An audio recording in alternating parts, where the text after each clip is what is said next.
नानक पातशाह महाराज जी के दरबार से चले। गुरु नानक पातशाह महाराज जी के याद रखी ਉਹਦੇ दर तो अज तक कोई भी खाली नहीं मुड़िया।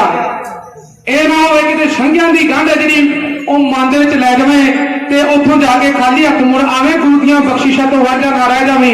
ਅੱਜ ਸਾਡੇ ਵਿੱਚੋਂ ਕਈ ਅਜਿਹੇ ਲੋਕ ਨੇ ਜਿਹੜੀ ਗੁਰੂ ਮਹਾਰਾਜ ਜੀ ਦੇ ਦਰਬਾਰ ਤੇ ਜਾ ਕੇ ਮੱਥਾ ਤੇ ਟੇਕਦੇ ਨੇ, ਅਰਦਾਸ ਵੀ ਕਰਦੇ ਨੇ, ਉੱਥੇ ਜਾ ਕੇ ਬਹਿੰਦੇ ਪਾਣੀ ਵੀ ਸੁੱਟਦੇ ਨੇ, ਲੇਕਿਨ ਸ਼ੰਕਿਆਂ ਦੀ ਗੰਢ ਮਨ ਦੇ ਵਿੱਚ ਬੜੀ ਵੱਡੀ ਬਣ ਕੇ ਲੈ ਜਾਂਦੇ ਨੇ। ਆ ਐ ਨਹੀਂ ਹੋਇਆ ਤੇ ਆ ਆਉਂ ਨਹੀਂ ਹੋਇਆ। ਅਸੀਂ ਅਰਦਾਸ ਬੇਨਤੀ ਕਰਦੇ ਹਾਂ, ਮੇਰੀਆਂ ਮਾਤਾਵਾਂ ਭੈਣਾਂ ਬੈਠੀਆਂ ਨੇ, ਅਰਦਾਸ ਕਰਕੇ ਬਾਹਰ ਆਉਣ ਤੱਕ ਸਾਡੇ ਮਨ ਦੇ ਵਿੱਚ ਖਿਆਲਾਤ ਇਹ ਹੁੰਦੇ ਨੇ, ਪਤਾ ਨਹੀਂ ਸਾਡੀ ਅਰਦਾਸ ਪੂਰੀ ਹੋਣੀ ਕਿ ਨਹੀਂ ਹੋਣੀ। ਸਤਿਗੁਰੂ ਮਹਾਰਾਜ ਕੀ ਕਹਿੰਦਾ? ਸਤਿਗੁਰੂ ਮਹਾਰਾਜ ਕਹਿੰਦੇ ਨੇ ਸਾਧ ਸੇਵਾ ਕੀਤੀ ਸਫਲ ਹੈ ਜਿਨ ਸਤਿਗੁਰ ਕਾ ਮਨ ਮੰਨੇ। ਜਾਂ ਸਤਿਗੁਰ ਕਾ ਮਨ ਮੰਨਿਆ ਤਾਂ ਪਾਪ ਸੰਮਲ ਭੰਨੇ, ਤੈਨੂੰ ਦਾਤਾ ਗੁਰੂ ਮਹਾਰਾਜ ਦਿੰਦਾ। ਵਿਅਰਥੀ ਕਦੇ ਨਾ ਹੋਈ ਜਨ ਕੀ ਅਰਦਾਸ, ਨਾਨਕ ਜੋੜ ਗੋਬਿੰਦ ਕਾ ਪੂਰਨ। ਗੁਰਦਾਸ ਅਰਦਾਸਾਂ ਬੇਨਤੀਆਂ ਗੁਰੂ ਪ੍ਰਵਾਨ ਕਰਦਾ, ਲੇਕਿਨ ਉਹ ਅਰਦਾਸ ਬੇਨਤੀ ਜਿਹੜੀ ਤੂੰ ਕੀਤੀ ਹੈ ਉਹਦੇ ਮੁਤਾਬਕ ਤੇਰੀ ਸੇਵਾ ਵੀ ਤੇ ਹੋਣੀ ਚਾਹੀਦੀ ਹੈ ਨਾ। ਸੇਵਾ ਥੋੜੀ ਮੰਗਣ ਬਹੁਤਾ, ਮਹਿ ਨਾ ਪਾਵੇ ਕਈ ਤਾਂ ਬਹੁਤਾ। ਸੇਵਾ ਤੇ ਹੈ ਕੋਈ ਨਹੀਂ ਤੇ ਮੰਗਦੇ ਅਸੀਂ ਬੜੀਆਂ ਵੱਡੀਆਂ ਚੀਜ਼ਾਂ। ਆ ਭਾਈ ਗੋਪਾਲਾ ਆਪਣੇ ਘਰ ਉਜੈਨ ਨਗਰ ਤੋਂ ਤੁਰ ਪਿਆ ਅਨੰਦਪੁਰ ਸਾਹਿਬ ਵੱਲ ਨੂੰ ਚਾਲੇ ਪਾ ਦਿੱਤੇ ਨੇ। ਗੁਰੂ ਕੇ ਪਿਆਰੇ ਯਾਦ ਰੱਖਿਓ, ਜਿਹਨੇ ਵੀ ਗੁਰੂ ਨਾਨਕ ਦੇਵ ਜੀ ਮਹਾਰਾਜ ਜੀ ਦੇ ਦਰਸ਼ਨ ਨਹੀਂ ਸੀ ਨਾ ਉਸ ਸਮੇਂ ਕੀਤੇ, ਜਿਹਨੇ ਵੀ ਨਹੀਂ ਸੀ ਕੀਤੇ, ਉਹਨਾਂ ਦੇ ਮਨ ਦੇ ਵਿੱਚ ਇੱਕ ਤਸਵੀਰ ਗੁਰੂ ਦੀ ਬਣੀ ਹੁੰਦੀ ਸੀ। ਅੱਜ ਵੀ ਸਾਡੇ ਮਨ ਦੇ ਵਿੱਚ ਬਾਬਿਆਂ ਦੀ ਤਸਵੀਰ ਬਣੀ ਹੁੰਦੀ। ਆਪਾਂ ਗ੍ਰੰਥੀ ਸਿੰਘ ਦੀ ਗੱਲ ਕਰ ਲਈਏ, ਗ੍ਰੰਥੀ ਸਿੰਘਾਂ ਦੀ ਤਸਵੀਰ ਸਾਡੇ ਮਨ ਦੇ ਵਿੱਚ ਬਣੀ ਹੁੰਦੀ ਹੈ ਵੀ ਜਦੋਂ ਗ੍ਰੰਥੀ ਦਾ ਨਾਮ ਲੱਗੇ ਨਾ, ਖੁੱਲਾ ਜਿਹਾ ਚੋਲਾ ਤੇ ਪੱਗ ਨੀਲੇ ਰੰਗ ਦੀ ਗੋਲ ਪਰਨਾ ਬੱਝਿਆ ਹੋਇਆ ਤੇ ਘਰ ਦੇ ਵਿੱਚੋਂ ਪਿੰਡ ਦੇ ਵਿੱਚੋਂ ਦੁੱਧ ਦੀ ਦਰਿਆ ਇਕੱਠੀ ਕਰਦਾ, ਆਪਣੇ ਮਨ ਦੇ ਵਿੱਚ ਖਿਆਲਾਤ ਆ ਜਾਂਦੇ ਨੇ ਕਿ ਗ੍ਰੰਥੀ ਸਿੰਘ ਇਦਾਂ ਦਾ ਹੋਵੇਗਾ। ਜੇ ਕਿਤੇ ਗ੍ਰੰਥੀ ਸਿੰਘ ਨੇ ਕਿਤੇ ਪੈਂਟ ਸ਼ਰਟ ਪਾ ਲਈ ਤੇ ਪਿੰਡ ਦੇ ਕਰਕੇ ਹੈ ਬਾਬਾ ਅੱਜ ਤੂੰ ਕਿੱਧਰ ਨੂੰ ਪੈਂਟ ਸ਼ਰਟ ਪਾ ਲਈ, ਤੂੰ ਬਾਬਾ ਨਹੀਂ ਪਾ ਸਕਦਾ, ਤੁਸੀਂ ਜਿੱਦਾਂ ਦੇ ਮਰਜ਼ੀ। ਗੁਰੂ ਮਹਾਰਾਜ ਜੀ ਨੇ ਸਾਨੂੰ ਬਾਦਸ਼ਾਹ ਬਣਾਇਆ ਸੀ, ਬਾਦਸ਼ਾਹ ਵਾਲੀਆਂ ਪੁਸ਼ਾਕਾਂ ਪਹਿਨਾਈਆਂ ਸੀ। ਗੁਰੂ ਮਹਾਰਾਜ ਆਪ ਖੁਦ ਹੀਰੇ ਮੋਤੀਆਂ ਦੀ ਮਾਲਾ ਗਲ ਦੇ ਵਿੱਚ ਪਾ ਕੇ ਕਲਗੀ ਸੀਸ ਤੇ ਸਜਾ ਕੇ ਬਾਦਸ਼ਾਹ ਦੇ ਨਾਲੋਂ ਨਿਰਾਲੀ ਸ਼ਾਨ ਸੀ ਮਹਾਰਾਜ ਦੀ। ਤੇ ਬਾਬਾ ਗ੍ਰੰਥੀ ਹੋਏ ਨਾ, ਕਹਿੰਦੇ ਬਾਬਾ ਤੂੰ ਟੌਰ ਬੜਾ ਕੱਢੀ ਫਿਰਦਾ। ਅੱਜ ਇਹ ਗੱਲਾਂ ਅੱਜ ਸਾਡੇ ਮਨ ਦੇ ਵਿੱਚ ਗ੍ਰੰਥੀ ਨਹੀਂ ਟੌਰ ਕੱਢ ਸਕਦਾ, ਗ੍ਰੰਥੀ ਨਾ ਟੌਰ ਕੱਢੇ, ਅਸੀਂ ਜੋ ਮਰਜ਼ੀ ਪਾਈ ਚੱਲੀਏ। ਆਹ ਬਿਸ਼ੰਬਰ ਦਾਸ ਦਾ ਪੁੱਤਰ ਗੋਪਾਲੇ ਦੇ ਮਨ ਦੇ ਵਿੱਚ ਤਸਵੀਰ ਹੁੰਦੀ ਸੀ। ਉਹਨੇ ਸੋਚਿਆ ਵੀ ਜਦੋਂ ਘਰ ਤੋਂ ਤੁਰਿਆ ਨਾ ਸਾਡੇ ਮਨਾਂ ਦੇ ਵਿੱਚ ਤਸਵੀਰਾਂ ਬਣਦੀਆਂ ਨੇ ਵੀ ਗੁਰੂ ਇਦਾਂ ਦਾ ਹੋਵੇਗਾ। ਜਿੱਥੇ ਆਪਾਂ ਕਦੀ ਨਾ ਗਏ ਹੋਈਏ ਉੱਥੇ ਪਹਿਲੀ ਵਾਰ ਜਾਣਾ ਹੋਵੇ ਤੇ ਮਨ ਦੇ ਵਿੱਚ ਫਲਾਣੇ ਦਾ ਘਰ ਇਦਾਂ ਦਾ ਹੋਵੇਗਾ, ਤੁਸੀਂ ਆਹ ਇਦਾਂ ਹੋਵੇਗਾ, ਫਲਾਣੇ ਵਿਆਹ ਤੇ ਚੱਲੇ ਇਦਾਂ ਦਾ ਪੈਲਸ ਹੋਵੇਗਾ, ਮਨ 'ਚ ਤਸਵੀਰਾਂ ਬਣਦੀਆਂ ਨੇ। ਆਹ ਗੋਪਾਲੇ ਦੇ ਮਨ ਦੇ ਵਿੱਚ ਤਸਵੀਰਾਂ ਬਣੀਆਂ ਵੀ ਗੁਰੂ ਜਿਹੜਾ ਹੋਵੇਗਾ ਨਾ ਇੱਕ ਗੁਫਾ ਦੇ ਵਿੱਚ ਬੈਠਾ ਹੋਵੇਗਾ, ਪਹਾੜਾਂ ਦੇ ਵਿੱਚ, ਤੇ ਪਿੰਡਾਂ ਤੇ ਸਵਾਹ ਬਣੀ ਹੋਵੇਗੀ, ਪਤਲਾ ਜਿਹਾ ਸਰੀਰ ਹੋਵੇਗਾ ਤੇ ਅਨਪੜ੍ਹੀ ਸ਼ਰਤਾਂ ਨਹੀਂ ਹੋਵੇਗਾ ਮਨ ਦੇ, ਕਿਉਂਕਿ ਪਹਿਲਾਂ ਬਾਬੇ ਦੇਖੇ ਇਦਾਂ ਦੇ ਸੀ, ਇਦਾਂ ਦੀ ਮਨ ਦੇ ਇੱਕ ਤਸਵੀਰ ਬਚੀ ਸੀ। ਲੇਕਿਨ ਗੁਰੂ ਮਹਾਰਾਜ ਸਤਿਗੁਰੂ ਮਹਾਰਾਜ ਜੀ ਕਹਿੰਦੇ ਸਗਲ ਧਰਮ ਮੈਂ ਗ੍ਰਸਥ ਪ੍ਰਧਾਨ ਹੈ। ਤੇ ਸਿੱਧਾਂ ਨੂੰ ਜਾ ਕੇ ਗੁਰੂ ਨਾਨਕ ਦੇਵ ਜੀ ਮਹਾਰਾਜ ਜੀ ਨੇ ਇਹੀ ਗੱਲਾਂ ਸਮਝਾਈਆਂ ਵੀ ਤੁਸੀਂ ਸਵਾਹ ਪਿੰਡ ਤੇ ਮੜ ਕੇ ਜਗ੍ਹਾ ਦੇ ਵਿੱਚ ਬੈਠੇ ਵੀ ਅਸੀਂ ਇਸਤਰੀਆਂ ਦੇ ਦਰਸ਼ਨ ਨਹੀਂ ਕਰਦੇ, ਇਸਤਰੀ ਨੂੰ ਦੇਖਣ ਵਾਲਾ ਅਪਵਿੱਤਰ ਹੋ ਜਾਂਦਾ ਹੈ। ਤੇ ਸਤਿਗੁਰੂ ਮਹਾਰਾਜ ਕਹਿੰਦੇ ਕਿ ਜਦੋਂ ਫਿਰ ਪ੍ਰਸ਼ਾਦਾ ਛਕਣਾ ਹੁੰਦਾ ਉਹਨਾਂ ਦੇ ਘਰਾਂ ਦੇ ਵਿੱਚੋਂ ਲੈ ਕੇ ਆਉਂਦੇ ਆ, ਇਸਤਰੀ ਪਵਿੱਤਰ ਨਹੀਂ, ਸੋ ਕਿਉਂ ਬੰਦਾ ਆਖੀਆ ਜਿੱਤ ਜੰਮੇ ਰਾਜਾਨ। ਮਤਾਵੋ ਪਹਿਲਾਂ ਗੱਲ ਯਾਦ ਰੱਖਿਓ, ਤੁਹਾਨੂੰ ਕਿਸੇ ਧਰਮ ਦੇ ਵਿੱਚ ਵੀ ਇੰਨਾ ਦਰਜਾ ਉੱਚਾ ਨਹੀਂ ਦਿੱਤਾ ਗਿਆ। ਆਪਾਂ ਕਰੀਏ ਨਾ ਜੇ ਯਹੂਦੀਆਂ ਦੀ ਗੱਲ, ਉਹ ਕਹਿੰਦੇ ਸੀ ਵੀ ਕਾਗਜ਼ ਦੀ ਪੁਤਲੀ ਹੁੰਦੀ ਹੈ ਇਸਤਰੀ ਜਿਹੜੀ ਹੈ। ਅੱਜ ਵੀ ਜਾ ਕੇ ਕਿਸੇ ਮੁਸਲਮਾਨ ਭਰਾ ਨੂੰ ਪੁੱਛ ਲਿਓ, ਉਹ ਮੱਕੇ ਦੇ ਵਿੱਚ ਜਾ ਕੇ ਕਾਜੀ ਕੱਚ ਦੇ ਵਿੱਚ ਜੁੱਤੀ ਲਿਜਾ ਕੇ ਨਮਾਜ਼ ਪੜ੍ਹ ਸਕਦਾ ਹੈ, ਉਸੇ ਮੱਕੇ ਦੇ ਵਿੱਚ ਇਸਤਰੀ ਜਾ ਕੇ ਨਮਾਜ਼ ਨਹੀਂ ਪੜ੍ਹ ਸਕਦੀ। ਆਹ ਪੁੱਛ ਲਓ ਕਿਸੇ ਹਿੰਦੂ ਵੀਰ ਨੂੰ, ਜਿਹੜੇ ਉਹ ਇਹਨਾਂ ਦੇ 3 ਪ੍ਰਕਾਰ ਦੇ ਹੁੰਦੇ ਨੇ, ਇੱਕ ਬ੍ਰਾਹਮਣ ਪਾਉਂਦਾ, ਖੱਤਰੀ ਪਾਉਂਦਾ, ਤੀਜਾ ਵੈਸ਼ਯ ਪਾਉਂਦਾ, 4 ਧਾਗਿਆਂ ਦਾ ਬ੍ਰਾਹਮਣ ਪਾਉਂਦਾ, 3 ਧਾਗਿਆਂ ਦਾ ਖੱਤਰੀ ਪਾਉਂਦਾ ਤੇ 2 ਧਾਗਿਆਂ ਦਾ ਵੈਸ਼ਯ ਪਾਉਂਦਾ। ਸ਼ੂਦਰ ਜਿਹੜਾ ਜਨੇਊ ਨਹੀਂ ਪਾ ਸਕਦਾ। ਤੇ ਇਸਤਰੀ ਦੇਸ਼ ਦੀ ਪ੍ਰਾਈਮ ਮਿਨਿਸਟਰ ਬਣ ਜਾਏਗੀ, ਇੰਦਰਾ ਗਾਂਧੀ ਬਣੀ ਸੀਗੀ ਦੇਸ਼ ਦੀ ਪ੍ਰਾਈਮ ਮਿਨਿਸਟਰ, ਇਹ ਜਿਹੜੀ ਇਸਤਰੀ ਬਣ ਜਾਵੇਗੀ। ਲੇਕਿਨ ਯਾਦ ਰੱਖਿਓ ਉਹ ਪਿੰਡੇ ਤੇ ਜਨੇਊ ਨਹੀਂ ਜੇ ਆਪਣੇ ਪਾ ਸਕਦੀ, ਜਨੇਊ ਨਹੀਂ ਪਾ ਸਕਦੀ, ਕਹਿੰਦੇ ਅਪਵਿੱਤਰ ਹੁੰਦੀ ਹੈ। ਤੇ ਸਤਿਗੁਰੂ ਕੀ ਕਹਿੰਦਾ ਮੇਰਾ? ਸਤਿਗੁਰੂ ਕਹਿੰਦਾ ਸਭੇ ਸਾਂਝੀ ਵਾਰ ਸਦਾਇਨ ਕੋਈ ਨਾ ਦਿਸਾ ਬਾਹਰਾ ਜਿਉ ਖੱਤਰੀ ਬ੍ਰਾਹਮਣ ਸ਼ੂਦ ਵੈਸ਼ ਉਪਦੇ ਚੌ ਵਰਨਾ ਕੋ ਸਾਂਝਾ। ਇਹ ਸਾਂਝੇ ਦੀ ਗੱਲ ਕਰਦਾ ਹੈ, ਜਿੱਥੇ ਬਜ਼ੁਰਗ ਜਾ ਕੇ, ਜਿੱਥੇ ਨੌਜਵਾਨ, ਜਿੱਥੇ ਮਰਦ ਜਾ ਕੇ ਦਰਬਾਰ ਸਾਹਿਬ ਆਪਣਾ ਦਿਲ ਉੱਥੇ ਜਾ ਕੇ ਸੇਵਾ ਕਰ ਸਕਦੇ ਨੇ, ਬਰਾਬਰ ਤੁਸੀਂ ਉੱਥੇ ਨਮਸਕਾਰ ਨਮਸਕਾਰ ਕਰ ਸਕਦੇ ਹੋ। ਤੇ ਇੱਕ ਯਾਦ ਰੱਖਿਓ ਗੱਲ ਸ਼ਾਇਦ ਤੁਹਾਨੂੰ ਪਤਾ ਹੋਵੇਗੀ, ਜਿਹੜਾ ਸਰਪਾਓ ਜਿਹਦੇ ਵਿੱਚ ਪ੍ਰਸ਼ਾਦ ਪਾ ਕੇ ਜਦੋਂ ਆਪਾਂ ਉੱਥੇ ਜਾ ਕੇ ਤਿਲ ਫੁੱਲ ਭੇਟਾ ਅਦਾ ਕਰਦੇ ਨਾ, ਅਗਾਈ ਜਮ੍ਹਾਂ ਕਰਾਉਣੇ ਆ, ਉਹ ਇੱਕ ਦਰਬਾਰ ਸਾਹਿਬ ਤੋਂ ਸਰਪਾਓ ਦਿੰਦੇ, ਉਹਦੇ ਵਿੱਚ ਪਤਾਸਿਆਂ ਦਾ ਪ੍ਰਸ਼ਾਦ ਦਿੰਦੇ। ਇਹ ਸੇਵਾ ਬੀਬੀਆਂ ਕਰਦੀਆਂ ਜੀ। ਆਖੋ ਸਤਨਾਮ ਸ਼੍ਰੀ ਵਾਹਿਗੁਰੂ। ਮੇਰੇ ਪਾਤਸ਼ਾਹ ਨੇ ਵਿਕਰ ਨਹੀਂ ਕੀਤਾ। ਹਰਗੋਪਾਲ ਗੋਪਾਲਾ ਜਦੋਂ ਤੁਰਿਆ ਆਪਣੇ ਘਰ ਤੋਂ, ਮਨ ਦੇ ਵਿੱਚ ਤਸਵੀਰ ਬੱਝੀ ਅਨੰਦਪੁਰ ਸਾਹਿਬ ਦੇ ਪਹਾੜਾਂ ਦੇ ਉੱਤੇ ਇੱਕ ਸਵਾਹ ਪਿੰਡੇ ਤੇ ਮੜ ਕੇ ਪਤਲਾ ਪਤੰਗ ਦਾ ਇੱਕ ਬਾਬਾ ਬੈਠਾ ਹੋਵੇਗਾ ਗੁਫਾ ਦੇ ਵਿੱਚ। ਮੈਂ ਉਹਦੇ ਦਰਸ਼ਨ ਕਰਾਂਗਾ, ਉਹ ਮੈਨੂੰ ਵੱਧ ਦੇਵੇਗਾ, ਸ਼ਕਤੀਆਂ ਦੇ ਨਾਲ ਕਰਾਮਾਤਾਂ ਦੇ ਨਾਲ ਨਿਹਾਲ ਕਰ ਦੇਵੇਗਾ।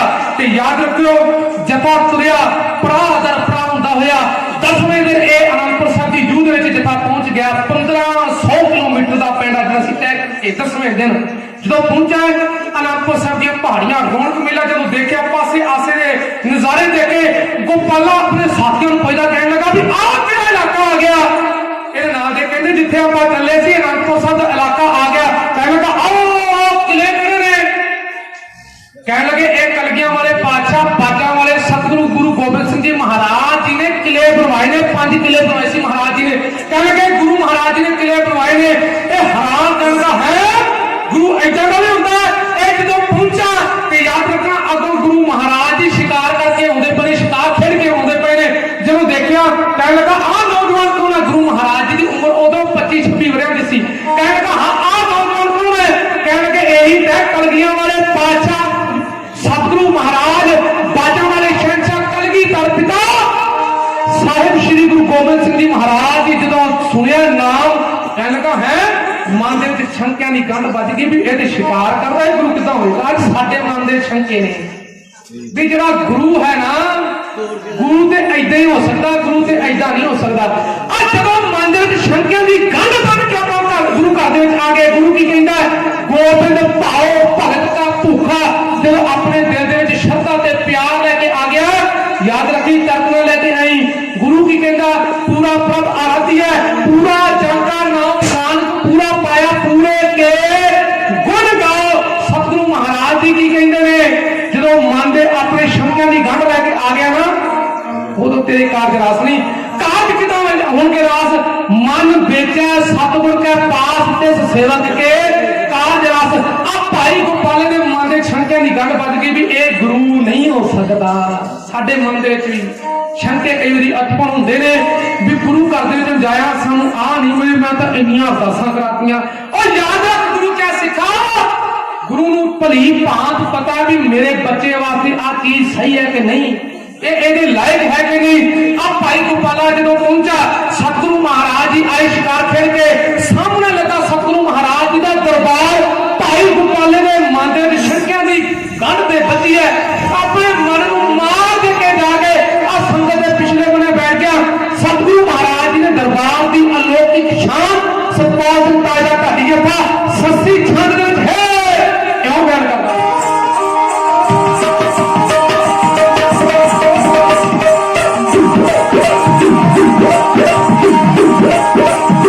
Yeah.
ਦੀਵਾਨ ਸਜਾ ਹੈ, ਮਨ ਦੇ ਵਿੱਚ ਤਰਕ ਹੈ, ਆ ਕੇ ਸੰਗਤ ਦੇ ਪਿਛਲੇ ਬੰਨੇ ਬਹਿ ਚੁੱਕਾ। ਇੱਥੋਂ ਮੈਂ ਆਪਣਾ ਮਜ਼ਮੂਨ ਜਿਹੜਾ ਪ੍ਰਾਰੰਭ ਕਰਾਂਗਾ। ਬੇਨਤੀ ਕਰਾਂ, ਇਤਿਹਾਸ ਦਾ ਮਾਣ ਸਤਿਕਾਰ ਕਰਦੇ ਸਮੁੱਚੀਆਂ ਸੰਗਤਾਂ ਨੂੰ ਬੜਾ ਪਿਆਰ ਸਤਿਕਾਰ ਤੁਹਾਡੀ ਇੱਥੇ ਨੂੰ ਬਖਸ਼ਿਸ਼ ਕੀਤਾ ਗਿਆ। ਮੇਰੇ ਅੰਕਲ ਜੀ ਸਰਦਾਰ ਬਲਦੇਵ ਸਿੰਘ ਜੀ, ਫੁੱਫੜ ਜੀ ਸਰਦਾਰ ਕਰਤਾਰ ਸਿੰਘ ਜੀ, ਵੀਰ ਹਰਪਿੰਦਰ ਸਿੰਘ ਜੀ, ਵੀਰ ਇੰਦਰਜੀਤ ਸਿੰਘ ਜੀ, ਸਾਰੀਆਂ ਸੰਗਤਾਂ ਨੂੰ ਕਿਹਦਾ ਨਾਮ ਲਵਾਂ ਤੇ ਕਿਹਦਾ ਛੱਡਾਂ। ਸਾਡੇ ਸਤਿਕਾਰਯੋਗ ਸੁਰਿੰਦਰ ਸਿੰਘ ਜੀ ਫੌਜੀ ਸਾਹਿਬ, ਸਰਪੰਚ ਗੁਰਦੀਪ ਸਿੰਘ ਜੀ ਕਾਲਾ, ਸਾਰੀਆਂ ਸੰਗਤਾਂ ਵੱਲੋਂ ਆਪਾਂ ਇੱਕੋ ਗੱਲ ਕਹੀ, ਕਹੋ ਨਾਨਕ ਸਭ ਤੇਰੀ ਵਡਿਆਈ, ਕੋਈ ਨਾਮ ਨਾ ਜਾਣੈ ਮੇਰਾ। ਕਿਉਂਕਿ ਇਹ ਨਗਰ ਮੇਰਾ ਆਪਣਾ ਹੈ ਤੇ ਨਗਰ ਦੇ ਸਾਰੇ ਪਤਵੰਤੇ ਸੱਜਣ ਬੜਾ ਪਿਆਰ ਸਤਿਕਾਰ ਮਾਣ ਬਖਸ਼ਦੇ ਨੇ। ਜੇ ਕਿਸੇ ਦਾ ਨਾਂ ਇੱਕ ਦਾ ਲਵਾਂਗੇ ਤੇ ਦੂਜੇ ਦਾ ਰਹਿ ਗਿਆ ਤੇ ਫਿਰ ਅਗਲਾ ਕਹੂਗਾ ਬਾਬਾ ਅਸੀਂ ਕਿਹੜਾ ਦੂਰੋਂ ਸੀਗੇ, ਤੂੰ ਉਹਦਾ ਫਲਾਣੇ ਦਾ ਨਾਂ ਲਿਆ ਤਾਂ ਸਾਡਾ ਨਾਂ ਹੀ ਨਹੀਂ ਬੋਲਿਆ। ਮੈਂ ਕਹਿੰਦਾ ਆਪਾਂ ਇੱਕੋ ਗੱਲ ਕਹਿ ਦਈਏ, ਕਹੋ ਨਾਨਕ ਸਭ ਤੇਰੀ ਵਡਿਆਈ, ਕੋਈ ਨਾਮ ਨਾ ਜਾਣਾ ਮੇਰਾ। ਆਪਣੇ ਮਜ਼ਮੂਨ ਨੂੰ ਅੱਗੇ ਪ੍ਰਾਰੰਭ ਕਰਾਂ। ਮੈਂ ਬੇਨਤੀ ਕਰਾਂ ਗੁਰੂ ਕੇ ਪਿਆਰਿਓ, ਅਸੀਂ ਪੂਰੇ ਗੁਰੂ ਮਹਾਰਾਜ ਜੀ ਦੇ ਚਰਨਾਂ ਦੇ ਵਿੱਚ ਆ ਕੇ ਜੇਕਰ ਇੱਕ ਮਨ ਚਿੱਤ ਹੋ ਕੇ ਅਰਦਾਸਾਂ ਬੇਨਤੀਆਂ ਕਰੀਏ, ਨਾਮ ਸਿਮਰਨ ਕਰੀਏ ਨਾ, ਤਾਂ ਕਿਤੇ ਭਟਕਣ ਦੀ ਲੋੜ ਨਹੀਂ, ਭਟਕਣ ਦੀ ਲੋੜ ਨਹੀਂ। ਆਹ ਕਰਮਕਾਂਡ ਜਿਹੜੇ ਨੇ ਇਹ ਐਵੇਂ ਸਾਂਝਿਆਂ ਦੇ ਬਣਾਏ ਹੋਏ ਨੇ, ਬਾਹਮਣਾਂ ਦੇ ਬਣਾਏ ਹੋਏ ਨੇ। ਇਹ ਕਰਮਕਾਂਡਾਂ ਤੋਂ ਸਤਿਗੁਰੂ ਮਹਾਰਾਜ ਜੀ ਨੇ ਸਾਨੂੰ ਕੱਢਿਆ ਸੀ। ਤੇ ਇੱਕ ਗੱਲ ਕਹੀ ਸੀ, ਜਨੇਊ ਪਾਉਣ ਲੱਗੇ ਪੰਡਤ ਨੂੰ ਪਾਉਂਦੇ, ਜੇ ਤੇਰੇ ਕੋਲ ਦਇਆ ਕਪਾ ਸੰਤੋਖ ਸੂਤ ਜੱਤ ਗੰਢੀ ਸੱਤ ਵਾਟ ਵਾਲਾ ਜਨੇਊ ਹੈ, ਇਹ ਜਨੇਊ ਜੀ ਕਹਾਈ ਤਾਂ ਪਾਂਡੇ ਘੱਟ। ਜੇਕਰ ਬੰਦੇ ਕੋਲ ਦਇਆ ਸੰਤੋਖ ਧਰਮ ਜਾਂ ਇਹ ਚੀਜ਼ਾਂ ਆਈਆਂ ਹੀ ਨਾ, ਦਇਆ ਕਪਾ ਸੰਤੋਖ ਸੂਤ ਜਾਤ ਤੇ ਸੱਤ ਇਹ ਚੀਜ਼ਾਂ ਹੀ ਨਾ ਆਈਆਂ, ਤੇ ਫਿਰ ਜਨੇਊ ਪਾਉਣ ਦਾ ਕੋਈ ਮਕਸਦ ਨਹੀਂ। ਤੇ ਮੈਂ ਇਹ ਆਪਣੇ ਤੇ ਵੀ ਲਾਗੂ ਕਰਾਂ, ਆਪਣੇ ਤੇ ਵੀ ਲਾਗੂ ਕਰਾਂ ਵੀ ਜੇ ਸਾਡੇ ਅੰਦਰ ਇਹ ਚੀਜ਼ਾਂ ਆਈਆਂ ਹੀ ਨਾ ਅੰਮ੍ਰਿਤ ਛਕ ਕੇ, ਤੇ ਫਿਰ ਸਾਡਾ ਵੀ ਕਿੰਨਾ ਕੁ ਫਾਇਦਾ ਅੰਮ੍ਰਿਤ ਛਕਣ ਦਾ। ਸਾਨੂੰ ਗੁਰੂ ਮਹਾਰਾਜ ਜੀ ਨੇ ਅੰਮ੍ਰਿਤ ਛਕਾ ਕੇ ਇਹ ਸਿੱਖੀ ਦੇ ਸਕੂਲ ਵਿੱਚ ਭਰਤੀ ਕੀਤਾ ਸੀ। ਤੇਰੇ ਅੰਦਰ ਸਿੱਖਾ ਦਇਆ ਸੰਤੋਖ ਧੀਰਜ ਧਰਮ ਜਪ ਸੱਤ ਕੁੱਟ-ਕੁੱਟ ਕੇ ਪਿਆਉਣਾ ਚਾਹੀਦਾ। ਤੇ ਯਾਦ ਰੱਖ, ਜੇਕਰ ਅੱਜ ਆਪਣੇ ਵਿੱਚ ਇਹ ਚੀਜ਼ਾਂ ਹੀ ਨਾ ਰਹੀਆਂ ਤੇ ਮੈਂ ਬੇਨਤੀ ਕਰਾਂ ਫਿਰ ਕੋਈ ਬਹੁਤਾ ਫਾਇਦਾ ਨਹੀਂ। ਅਸੀਂ ਨਿਤਨੇਮ ਹੋਈਏ, ਸੇਵਾ ਤੇ ਸਿਮਰਨ ਦੇ ਪੱਕੇ ਹੋਈਏ, ਤੇ ਜੇ ਅੰਮ੍ਰਿਤ ਦੀ ਦਾਤ ਲੈ ਕੇ ਵੀ ਫਿਰ ਜਾ ਕੇ ਆਹ ਕਰਵਾ ਚੌਥ ਵਾਲੇ ਵਰਤੀ ਰੱਖਣੇ ਨੇ, ਜਿਨ੍ਹਾਂ ਦੇ ਹੈਗੇ ਨੇ, ਮੈਂ ਕਿਸੇ ਧਰਮ ਨੂੰ ਮਾੜਾ ਨਹੀਂ ਕਹਿੰਦਾ, ਜਿਨ੍ਹਾਂ ਦੇ ਹੈਗੇ ਨੇ ਉਹਨਾਂ ਨੂੰ ਮੁਬਾਰਕਬਾਦ ਨੇ, ਉਹਨਾਂ ਨੂੰ ਅਸੀਂ ਮੁਬਾਰਕ ਕਹਿੰਦੇ ਆ। ਲੇਕਿਨ ਜੇ ਅੰਮ੍ਰਿਤ ਦੀ ਦਾਤ ਲੈ ਕੇ ਮੇਰੇ ਵਰਗਾ ਫਿਰ ਕਰਮਕਾਂਡਾਂ ਦੇ ਵਿੱਚ ਪਿਆ ਰਹੇ ਤਾਂ ਫਿਰ ਉਹਨੂੰ ਤੇ ਬਹੁਤਾ ਫਾਇਦਾ ਨਹੀਂ।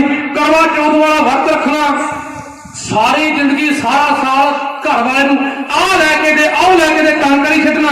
ਤੇ ਜੇ ਕਰਵਾ ਚੌਥ ਵਾਲੇ ਦਿਨ ਮੈਂ ਵੀ ਵਰਤ ਰੱਖਿਆ ਇਹਦੀ ਲੰਮੀ ਉਮਰ ਵਾਸਤੇ, ਤੇ ਪਤਾ ਤੇ ਘਰ ਵਾਲੇ ਨੂੰ ਲੱਗਦਾ ਹੈ ਜਦੋਂ ਸਵੇਰ ਤੋਂ ਲੈ ਕੇ ਫਲ ਫੂਲ ਸ਼ੁਰੂ ਹੋ ਜਾਂਦੇ ਨੇ, ਪਹਿਲਾਂ ਸੇਬ ਖਾਣੇ, ਸੰਤਰੇ ਖਾਣੇ, ਕੇਲੇ ਖਾਣੇ ਦੀ ਖੀਰ ਖਾਣੀ, ਆਹ ਖਾਣਾ ਆਹ ਖਾਣਾ, ਇਹ ਵਰਤ ਹੈ ਜੀ। ਜੇਕਰ ਵਰਤ ਨਾ ਹੁੰਦਾ ਫਿਰ ਤੇ ਵਾਹਿਗੁਰੂ ਇਲਾਕਾ ਸੀ ਇਹਦਾ, ਸਾਡੇ ਵਰਤ ਹੈ। ਸੋ ਮੈਂ ਬੇਨਤੀ ਕਰਾਂ ਗੁਰੂ ਕੇ ਪਿਆਰੋ, ਇਹਨਾਂ ਚੀਜ਼ਾਂ ਨੂੰ ਸਤਿਗੁਰੂ ਮਹਾਰਾਜ ਜੀ ਕਹਿੰਦੇ ਨੇ ਛੋਟੇ ਅੰਨ ਕਰਾ ਪਖੰਡ ਨਾ ਸੁਹਾਗਣ ਨਾ ਔਰਨ। ਮੈਂ ਆਪਣੇ ਕੋਲੋਂ ਬਚਨ ਨਹੀਂ ਕਰਾਂ, ਗੁਰੂ ਮਹਾਰਾਜ ਜੀ ਦੀ ਬਾਣੀ ਵਿੱਚ ਦਰਜ ਹੈ ਬਚਨ। ਸਤਿਗੁਰੂ ਮਹਾਰਾਜ ਜੀ ਕਹਿੰਦੇ ਪਖੰਡ ਨਾ ਕਰ, ਅੰਨ ਨਾ ਛੱਡ। ਆ ਜੇ ਤੂੰ ਸੱਚੀ ਘਰ ਵਾਲੇ ਦੀ ਉਮਰ ਵਧਾਉਣੀ ਹੈ ਨਾ, ਬਹੁਤ ਲੰਬੀ ਕਰਨੀ ਹੈ, ਆ ਬਾਬੇ ਫਰੀਦ ਕੋਲੋਂ ਪੁੱਛ। ਬਾਬਾ ਫਰੀਦ ਜੀ ਕਹਿੰਦੇ ਕੌਣ ਸੋ ਅੱਖਰ ਕੌਣ ਗੁਣ ਕੌਣ ਸੋ ਬਣੀਆਂ ਮੰਤ, ਕੌਣ ਸੋ ਵੇਸੋ ਹੌਕਲੀ ਜਿੱਤ ਵਸ ਆਵੇ ਕੰਤ। ਭੈਣੇ ਮੈਂ ਉਹ ਕਿਹੜਾ ਅੱਖਰ ਕਿਹੜਾ ਗੁਣ ਕਿਹੜਾ ਮਣੀਆਂ ਧਾਰਨ ਕਰਾਂ ਜਿਹਦੇ ਨਾਲ ਮੇਰੇ ਘਰ ਵਾਲਾ ਮੇਰੇ ਬਸ ਵਿੱਚ ਆਏ, ਭਾਵ ਉਹਨੂੰ ਲੱਗੇ ਕਿ ਮੈਂ ਉਹਦੇ ਪ੍ਰਤੀ ਵਫਾਦਾਰ, ਉਹਨੂੰ ਪਿਆਰ ਕਰਦੀ ਹਾਂ।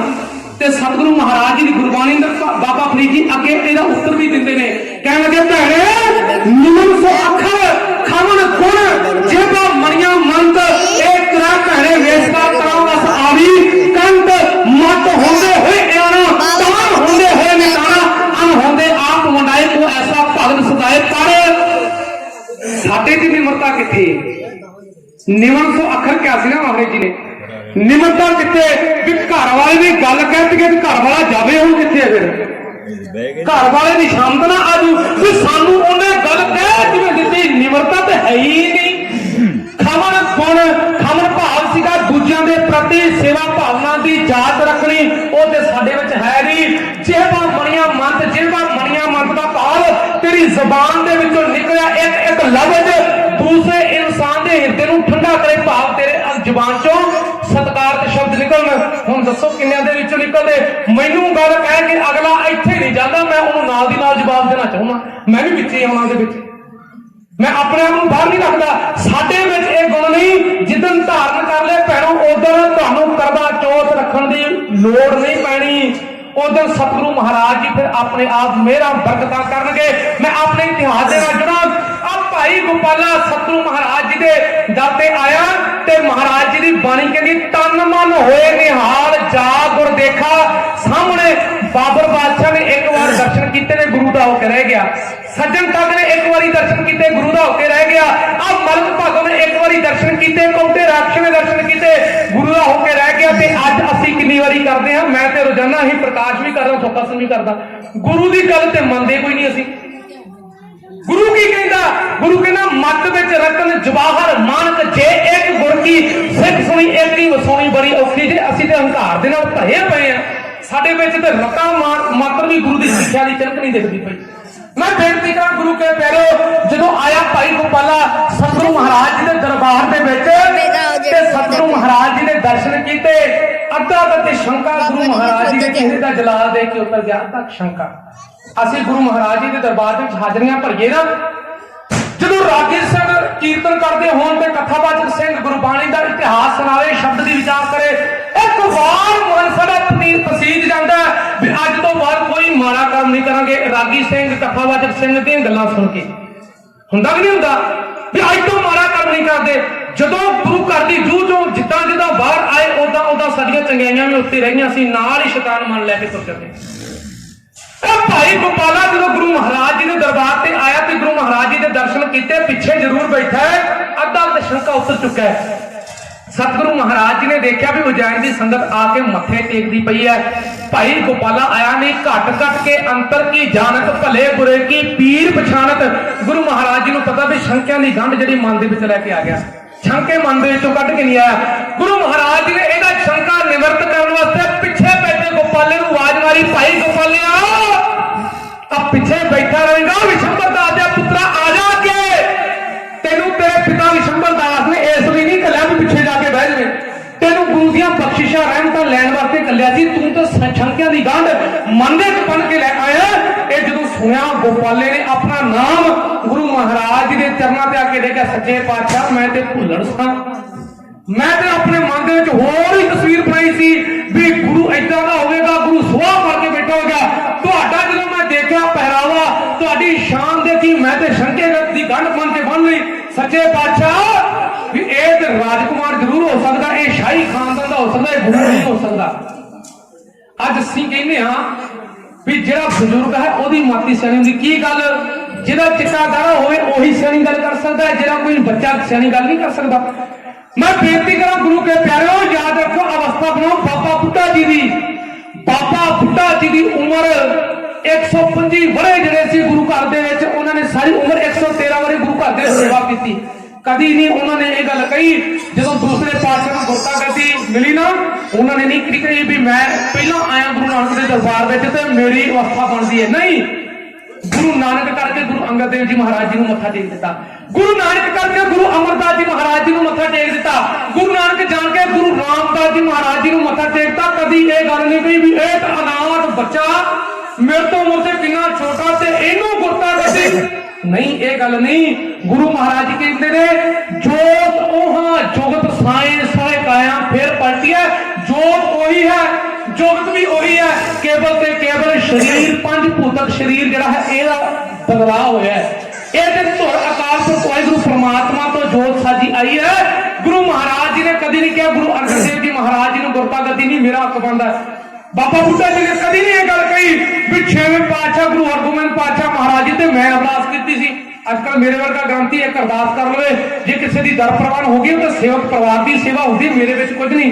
मैं भी एक केवल ते केवल सुनिया पंचोलवा दातियां गुरु घर का कूकना ते मेरे वर्गा मान सुनिया फिर मैं अरदास की सी ते पूरी होगी। और गुरु क्या प्यारे लख खुशियां पातशाहियां जे सतगुर नदर करे, ये अपने मन के गंढ बसा के रखियो भी जो गुरु ने बख्शिशा की फिर बंदा कोई नहीं जे करने वाला। आओ गुरु के प्यारो, सतगुरु महाराज जी अवस्था है, भाई गोपाले ने दर्शन किए, गुरु ना होके रह गया। अब गुरु महाराज जी कहने लगे 10 गोपालिया बिशंबर का की हारा साढ़े सिख का कहने लगा सच्चे पातशाह बहुत वधिया। अब भाई गोपाले ने अपनी जेब के 600 रुपया कढ़िया, 600 रुपया सतगुरु महाराज जी के चरणों से भेटा रख दिता। कहने लगा सच्चे पातशाह ਆ ਤੁਹਾਡੇ ਲਈ ਗੁਰੂ ਮਹਾਰਾਜ ਜੀ ਦੀ ਕਿਰਪਾ ਦੇ ਨਾਲ ਮੇਰੇ ਪਿਤਾ ਜੀ ਨੇ ਦਸਵੰਧ ਜਿਹੜਾ ਤੁਹਾਡੀਆਂ ਦਿੱਤੀਆਂ ਬਰਕਤਾਂ ਦੇ ਵਿੱਚੋਂ ਆ ਭੇਜਿਆ ਤੁਹਾਡੇ ਇਸ ਦਰਬਾਰ ਦੇ ਵਾਸਤੇ ਦਸਵੰਧ ਆ ਪ੍ਰਵਾਨ ਕਰਿਓ। ਗੁਰੂ ਮਹਾਰਾਜ ਜੀ ਨੇ ਦਸਵੰਧ ਜਿਹੜਾ ਅਸੀਂ ਦਰ ਪ੍ਰਵਾਨ ਕੀਤਾ 5-6 ਕੋ ਦਿਨ ਹਫਤਾ ਇਹ ਸੰਗਤਾਂ ਇੱਥੇ ਰਹੀਆਂ ਜਾਣ ਲੱਗੀਆਂ ਸੰਗਤਾਂ ਗੁਰੂ ਮਹਾਰਾਜ ਜੀ ਕੋ ਆਗਿਆ ਲੈਂਦੀਆਂ ਨੇ ਆ ਦੇਖ ਲਓ ਸੰਗਤਾਂ ਦੀ ਗੱਲ ਫਿਰ ਵੱਧ ਜਾਣੀ ਜੇ ਜਾਣ ਲੱਗੀਆਂ ਇਹ ਸੰਗਤਾਂ ਗੁਰੂ ਮਹਾਰਾਜ ਜੀ ਤੋਂ ਆਗਿਆ ਲੈਂਦੀਆਂ ਪਈਆਂ ਨੇ ਆਗਿਆ ਲੈਂਦੀਆਂ ਨੇ ਕਰਦੇ ਕਰਦੇ ਵਾਰੀ ਆ ਗਈ ਭਾਈ ਗੋਪਾਲੇ ਦੀ ਸਤਿਗੁਰੂ ਮਹਾਰਾਜ ਜੀ ਨੂੰ ਨਮਸਕਾਰ ਕੀਤੀ ਸੱਚੇ ਪਾਤਸ਼ਾਹ ਛੁੱਟੀਆਂ ਬਖਸ਼ੋ। ਗੁਰੂ ਮਹਾਰਾਜ ਜੀ ਨੇ ਕੜਾਹ ਪ੍ਰਸ਼ਾਦੀ ਦੇਗ ਇੱਕ ਸਰਬਲੋ ਦਾ ਕੜਾ ਤੇ ਇੱਕ ਸਿਰੋਂ ਪਾਓ ਦਾ ਭਾਵ ਹੁੰਦਾ ਸਿਰ ਤੋਂ ਲੈ ਕੇ ਪੈਰਾਂ ਤੱਕ ਢੱਕਣ ਵਾਲਾ ਜਿਹੜਾ ਇੱਜ਼ਤ ਪੱਤ ਸਾਡੀ ਢੱਕਦਾ ਇਹ ਸਿਰੋਂ ਪਾਓ ਸਤਿਗੁਰੂ ਮਹਾਰਾਜ ਨੇ ਆ ਭਾਈ ਗੋਪਾਲੇ ਨੂੰ ਦਿੱਤਾ ਤੇ ਕਹਿਣ ਲੱਗੇ ਵਿਸ਼ੰਬਰ ਦਾਸ ਨੂੰ ਜਾ ਕੇ ਸਾਡੇ ਵੱਲੋਂ ਕਹਿ ਦੀ ਭਾਈ ਗੋਪਾਲਿਆ ਗੁਰੂ ਨੇ ਕਿਹਾ ਤੇਰਾ ਕਲਿਆਣ ਹੋਏ ਕਲਿਆਣ ਤੇਰਾ। ਇਹ ਗੱਲ ਸੁਣ ਕੇ ਭਾਈ ਗੋਪਾਲੇ ਨੇ ਜਦੋਂ ਦੇਖਿਆ ਵੀ ਹੈ ਆ 600 ਰੁਪਏ ਮੈਂ ਹੀਰਿਆਂ ਦਾ ਵਪਾਰੀ ਹੋਵਾਂ ਤੇ 600 ਰੁਪਏ ਗੁਰੂ ਮਹਾਰਾਜ ਜੀ ਨੂੰ ਭੇਟਾ ਕੀਤੇ ਹੋਣ ਆ ਇੱਕ ਸਰਬਲੋ ਦਾ ਕੜਾ ਇੱਕ ਗੁਰੂ ਮਹਾਰਾਜ ਜੀ ਨੇ ਸਰਪਾਓ ਆ ਕੜਾ ਪ੍ਰਸ਼ਾਦੀ ਦੇਗ ਆ ਸਾਡੇ ਵਿੱਚ ਵੀ ਬੈਠੇ ਨੇ ਕਹਿੰਦੇ ਨੇ ਕੜਾ ਪ੍ਰਸ਼ਾਦੀ ਦੇਗ ਹੀ ਆ ਇਹ ਬਰਕਤਾਂ ਦੇਖੋ ਕਿਦਾਂ ਨੇ ਆ ਕੜਾ ਪ੍ਰਸ਼ਾਦੀ ਦੇਗ ਗੁਰੂ ਨੇ ਦੇਤੀ ਕੜਾ ਪ੍ਰਸ਼ਾਦੀ ਦੇਗ ਤੇ ਜਾਂਦੇ ਜਾਂਦੇ ਰਾਹ ਹੀ ਖਰਾਬ ਹੋ ਜਾਣੀ ਹੈ ਮੈਂ ਇਹਨੂੰ ਕੀ ਘਰੇ ਲਿਜਾ ਕੇ ਕਰਾਂਗਾ। ਅਸੀਂ ਵੀ ਲੈ ਕੇ ਆਉਣਾ ਗੁਰੂ ਕੇ ਪਿਆਰੇ ਜੋ ਬਰਕਤਾਂ ਗੁਰੂ ਦਰਬਾਰ ਤੋਂ ਮਿਲਦੀਆਂ ਨੇ ਸਾਂਭ ਕੇ ਰੱਖਿਆ ਕਰੋ। ਆ ਕਈ ਤੇ ਸਰੂਪਾਂ ਨੂੰ ਤੇੜ ਬਣ ਕੇ ਨਹਾਉਂਦੇ ਹੁੰਦੇ ਨੇ ਨਹੀਂ ਇਹ ਗੁਰੂ ਦੀਆਂ ਬਖਸ਼ਿਸ਼ਾਂ 2.5 ਮੀਟਰ ਦਾ ਕੱਪੜਾ ਨਹੀਂ ਹੈ ਇਹ ਗੁਰੂ ਮਹਾਰਾਜ ਜੀ ਦੀਆਂ ਰਹਿਮਤਾਂ ਤੁਹਾਡੇ ਸਾਰੇ ਪਰਿਵਾਰ ਦੀ ਇੱਜ਼ਤ ਪੱਤ ਢੱਕੇਗਾ।